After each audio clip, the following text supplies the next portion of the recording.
May I invite this first speaker, Dr. Samidani, and he'll be talking on safe cath lab practice in COVID era. Dr. Samidani. So very quickly, we are going to talk about safe cath lab practices in COVID era. Uh, One might be tempted to think that the COVID era was over, but it is clearly not. And we have not seen the last of COVID as yet. So that's why it is important. This document was prepared in 2020 in the midst of COVID pandemic, and then it was updated. So I'm going to go through these guidelines, which were prepared by ICMR and SKY, both. I'll take you there one by one, but there were some unique ways of COVID-19 spread in India, and this data showed that the risk of transmission was different in different settings, and children were highly likely to transmit the virus further, and fewer than 10% of the cases were responsible for spreading nearly 60% of the further infections. And the risk index for COVID-19 came from regional population density, workplace interactions, the population health index, and preconditions index. And that amalgamated to form the risk index. Now, the biggest question during COVID era was how to manage the acute myocardial infarction, or STEMI. Now, all STEMI patients, including transfers, should undergo clinical and COVID-19 screening evaluation in the ER as early as possible. And all STEMI patients should be brought to the cath lab for primary PCI if so indicated. There were several reports which advised fibrinolytic therapy in all the patients because of the prevalence of COVID-19, which was very high at that time, and when the system resources were in danger of becoming overwhelmed. But generally speaking, primary PCI approach is to be continued if the center is primary PCI capable and if the system is not overwhelmed.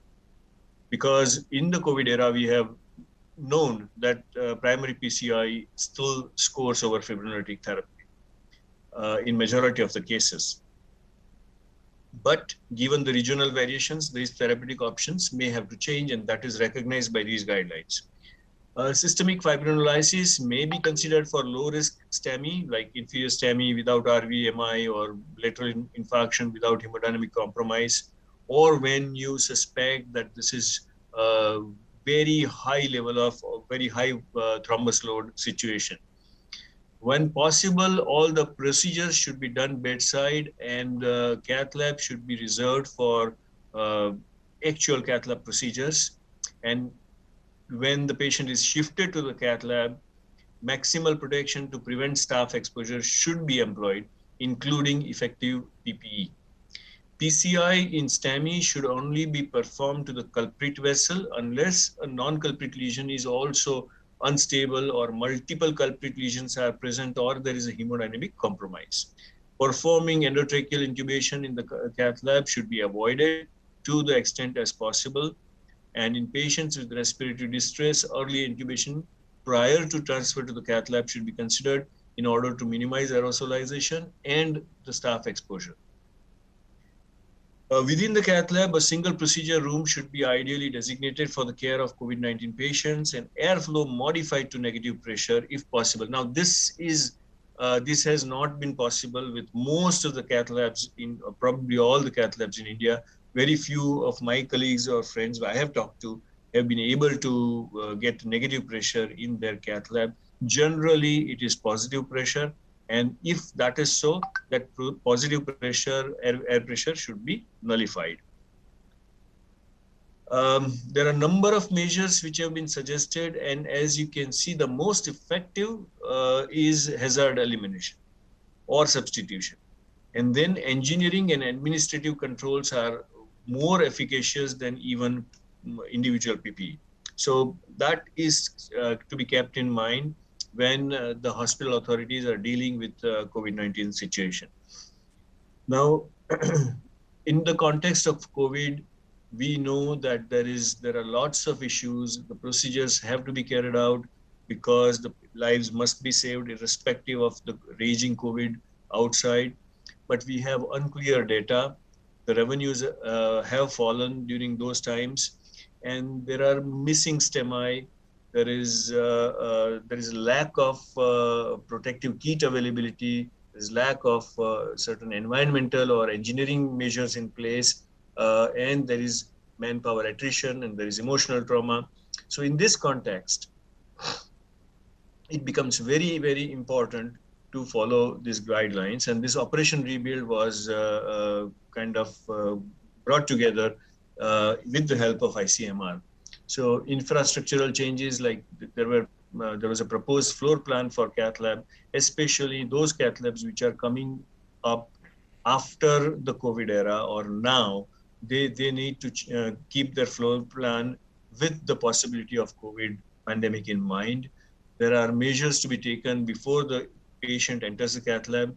Then there are administrative changes like advice to the patient before the procedure, protective equipment categorization in the cath lab checklist, aerosol hazard, early discharges of all the patients whenever it is possible, non-contact prescribing, contact tracing within the hospital, repeated cleaning and disinfection of medical equipment and surfaces as well, and behavioral changes, code blue and CPR have to be attended to, but with proper personal protection. There have to be pre-donning instructions labeled in all the key areas, and donning and doffing of PPE have to be stepwise taught to everybody, even including how to wear and remove a mask should be taught not only to the staff, but to the patient and relatives also. Similarly, hand hygiene is to be enforced at all levels, staff, patients, everywhere. Respiratory hygiene, biomedical waste management, and dead body handling all are very, very important for the hospital and cath lab also. So there is no one universal solution, and you have to customize the solution as per the size of the hospital and type of the hospital and what type of cath lab is there. These are the posters which were developed in collaboration with the ICMR, that when you enter the cath lab, never be hasty, always cover yourself, make sure your patient is also protected, and then only start the procedure. You have to make that behavioral change, that few seconds or a minute or two to check whether everything is protected or not. That is a must before attending to the patient. All contaminated surfaces must be clean. Similarly, there has to be the cath lab layout, which should be smart. There has to be a safe way out, and there should be a patient entry and exit should be different. If possible, negative air pressure. And as I said, this is controversial, but at least ensure that there is unidirectional airflow, and there are separate entry and exit points. Give proper pre-procedure advice to the patient. Let the patient also know what is to be done and what is being done for him. Keep social distance of at least 2 meters from others in the waiting room. Don't touch things unless absolutely necessary. You know all these things by heart now, but at the same time, these need to be ensured by repetitive instruction to the staff and making a supervision mandatory.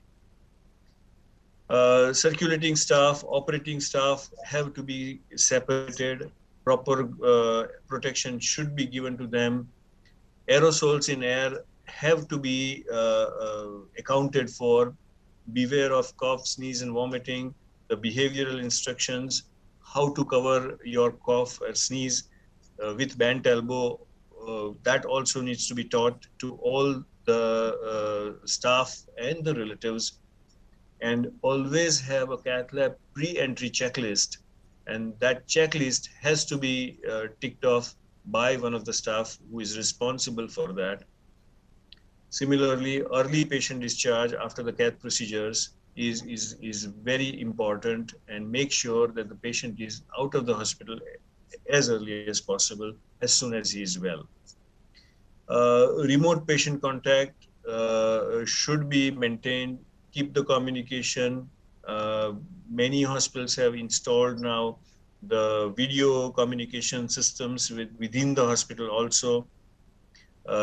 Clean surfaces are very important, especially the doorknobs and handles need to be disinfected as frequently as possible. Trace the contact, control the impact if you find a COVID patient within your cath lab, and be informed about how to do CPR safely in cath lab or in your ER. Pre-donning checklist and doffing checklist, how to slip into your PPE has to be taught and kept ready. All the instructions to be there at ER and cath lab both, or in operation theaters. How to use your mask correctly, how to clean your hands correctly. All these posters were created, and these posters need to be there in all the cath labs. So basically, no casual attitude, aggressive testing, and demand telemedicine as far as possible, but within the cath lab, make sure that all these principles are more rigorously followed. Yeah. This was the ICMR guidelines, and the similar guidelines are from SKY regarding infection control, social distancing, donning and doffing, and other important measures. They are very similar. So I'm not going through the SKY guidelines. Thank you. So discussion at the end. Thank you. So very informative and excellent talk on safe cath lab practice in COVID era. I'm sure that we'll have some discussion. We'll have 1 or 2 minutes for that. And shall I ask you one question? Now we are coming out with a new concept of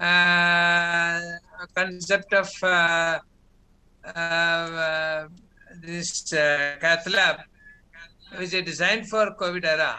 What about the infection rate as such? Have you noticed that it's come down, non-COVID infection in the lab, like say pacemaker or devices infection during the COVID era, whether there is any other, because we are following very strictly the ACT precautions.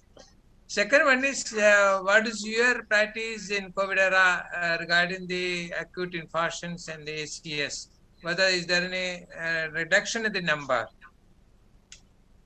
Well, I think it is logical, though we do not have very clear-cut data, but yes, it is very logical to assume, and probably it is true also, that the infections have come down because of all these precautions and infection control, use of liberal amount of sanitation and disinfectants. So all the colleagues and friends have the same impression, that the infections have come down significantly. Regarding STEMIs, I personally believe that with proper protection, STEMIs should be treated the way they should be. We should not shy away from primary PCI in these patients, even in the COVID era, because clearly primary PCI does hold an edge for these patients. The patients did come down, patient volume did come down because probably STEMIs were not being reported or were being treated at home. We do not know for sure what was going on, but post-COVID, definitely the acute MIs and overall hospital admissions have shot up drastically. So we see kind of a rebound. So I believe that those missing MIs were not actually missing mysteriously. They were being treated at home, and many of those did not reach the hospital. Dr. Samit, now the ICMR is coming out with a new concept of a cath lab and special design for the COVID cases in view of the pandemic. Do you think there is a role for hybrid lab where it's got a CT scan also will be there nearby, so that you can shift the patient, you can assess them, because you can detect early the COVID cases, you can treat, in some cases we can avoid interventions. And do you think there is a possibility there where you can have a hybrid lab or lab next to that CT room or CT scan next to your lab? Yes, certainly. I think it's a great idea to have a CT very nearby the emergency room and cath lab and operating theater complex. To have a CT and screen the patient with CT is not a bad idea. Though, mind you, that most of the Western guidelines do not talk about CT scan screening of COVID patients or suspected COVID patients, while it was very prevalent in India. Now we have a new variant, the Omicron, and we have seen that the Omicron has an immune escape and also a diagnostic escape. So in that sort of situation, and with seeing its high transmission, I mean, it's very transmission is very high, we are probably going to get a wave of the Omicron in 1 or 2 months. And if we are not picking them on routine screening and they are not very symptomatic, do you think we should extend this safe cath lab practices in COVID era to almost all the patients, or otherwise we just restrict to the RT-PCR positive patients? Because this is going to be the new normal.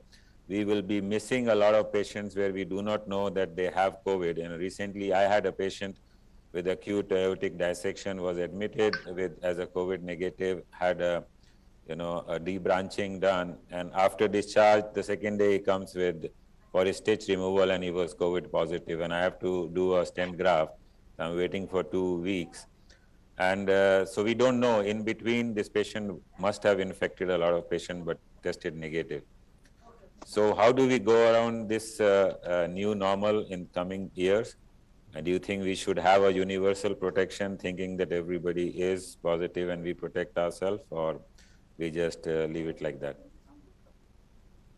It's a great point for pondering.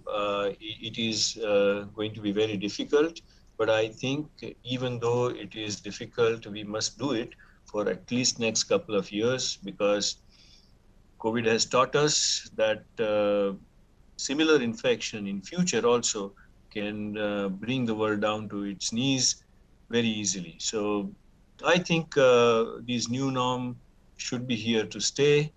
Howsoever, it may be difficult to implement initially, but once we get used to it, probably we will be okay with it. So if Dr. Asokan, can we go ahead with the next talk of Dr. Thank you, Woolen? Dr. Samidani. An excellent talk.